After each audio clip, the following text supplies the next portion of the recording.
Conte de fées en français. La reine des poules. Il était un ciel, tout là-haut, dans les nuages.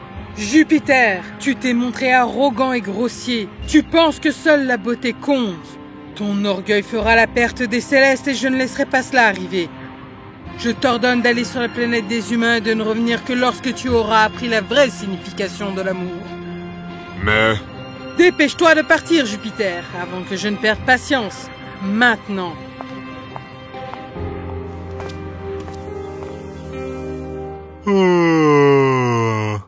Voici le roi Ephiom, l'intrépide dirigeant de l'empire de Siantok, qui est, comment dire, un peu excité aujourd'hui. Ah ah, aujourd'hui c'est le grand jour.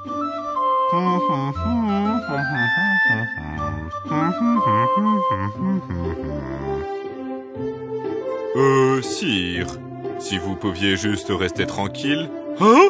Tada! Sire. Pourquoi tant de tristesse? C'est le grand jour, Tiana. C'est le grand jour.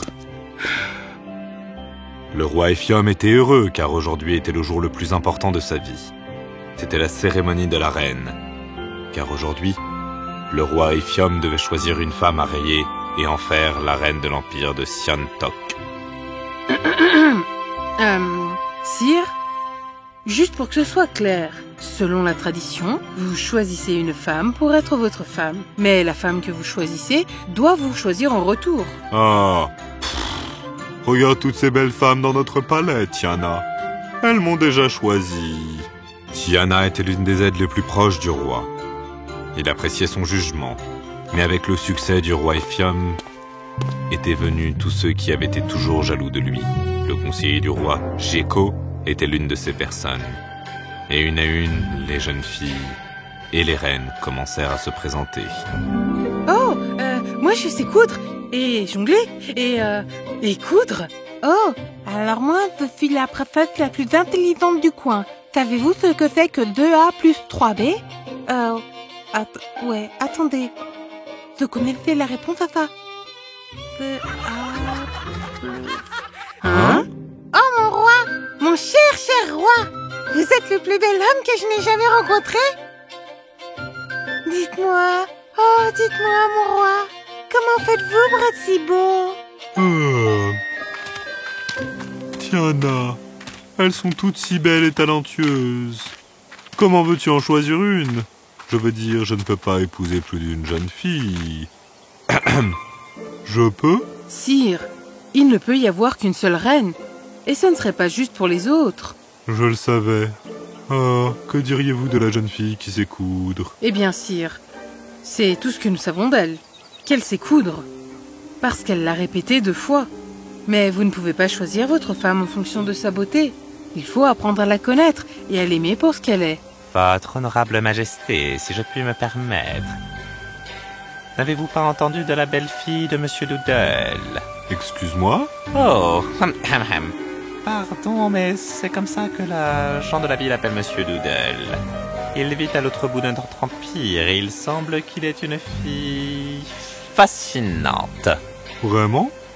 Alors, qu'est-ce qu'on attend? Envoyez immédiatement chercher Monsieur Doodle et sa fille. Alors que Monsieur Doodle arrivait avec sa fille, Polly, le roi Ephiom ne pouvait plus la quitter des yeux. Je suis heureux de vous rencontrer, ma belle demoiselle. Ça veut dire, je suis votre obligé, votre majesté? Sire, je suis très honoré que vous ayez invité ma fille à la cérémonie de la reine. Mais j'ai peur qu'elle fasse pas une bonne reine. Vous voyez, elle a des traits de poule et... je vais l'épouser. Sire, êtes-vous sûr? Absolument. Mais bien sûr, elle doit me choisir en retour. Je le fais! J'aime ma fille, votre majesté. Mais vous devez comprendre que ses instincts naturels sont ceux d'une poule et qu'ils ne changeront jamais. Par exemple, à chaque fois qu'elle verra du maïs, elle cédera à son instinct naturel et ira picorer le maïs. Je comprends qu'elle a sa propre personnalité et je l'accepte de tout mon cœur. Ce fut l'un des mariages les plus inhabituels.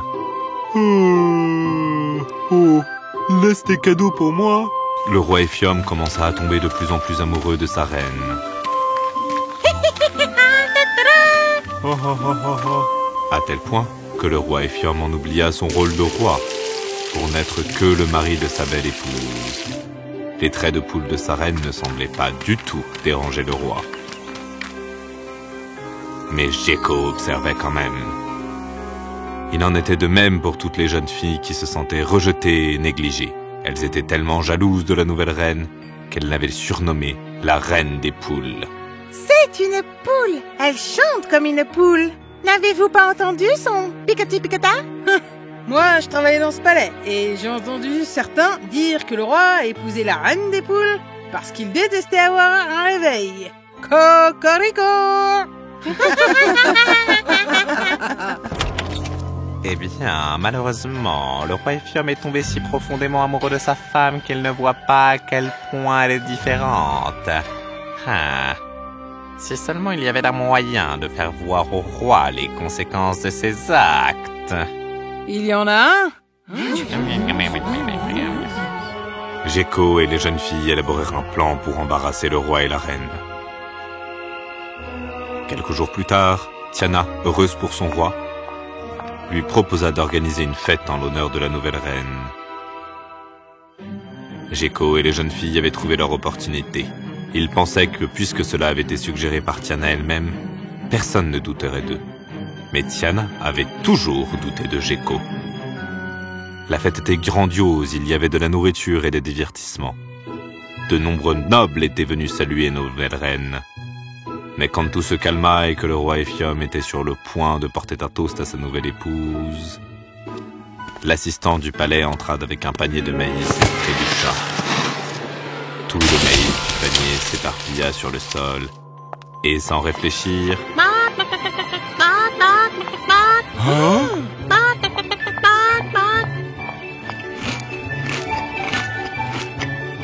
Les rois et souverains des royaumes et empires ne pouvaient plus se retenir. Ha ha ha ha.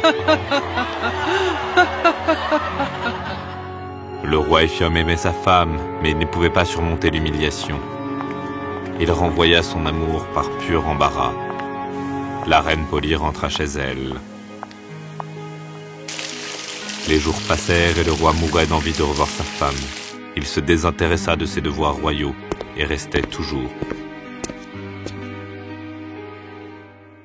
seul, assis dans le noir. Voyant sa douleur, Tiana s'approcha de lui et raconta au roi le complot joué par Gecko et les jeunes filles. Quoi? Ils payeront pour avoir comploté contre le palais. Oh, Tiana, mais cela ne change rien au fait que j'ai trahi la confiance de ma femme. Comment ai-je pu lui faire ça? Ce n'était pas de sa faute. Sire, si votre amour est aussi pur que le cœur de la reine, elle vous pardonnera. Le lendemain, on frappa à la porte de Monsieur Doodle. Ah, votre majesté.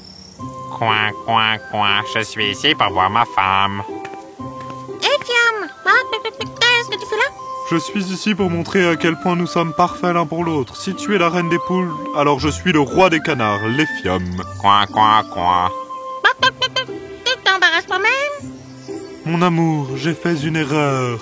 Je n'ai pas réussi à t'accepter en sachant qui tu es et comment tu as toujours été. Je sais maintenant que nos habitudes sont ce qui nous rend uniques. Tes habitudes ne sont pas des défauts. Elles font de toi qui tu es. Et tu es une reine généreuse et une belle personne. J'aime tout de toi du plus profond de mon être. Reine Poly, accepteras-tu mon amour? Ha, ha, ha, ha, ha, ha.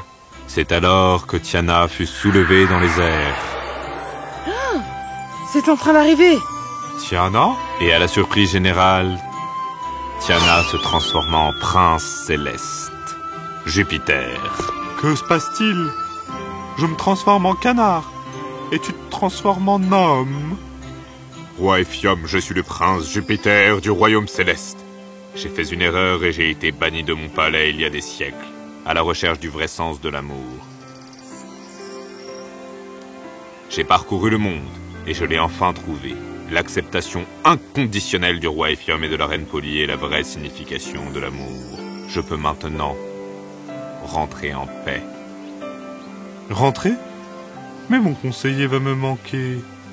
Roi Ephiom, mon cher, nous aimons tous notre maison, le prince Jupiter aussi. Tu as bien rempli ton devoir envers Siantok, Tiana. Je veux dire Jupiter. Je souffrirai du départ de ma chère amie. Mais je vous souhaite tout le meilleur, et je vous promets que je ne vous oublierai jamais. Moi non plus, je ne t'oublierai jamais, mon ami.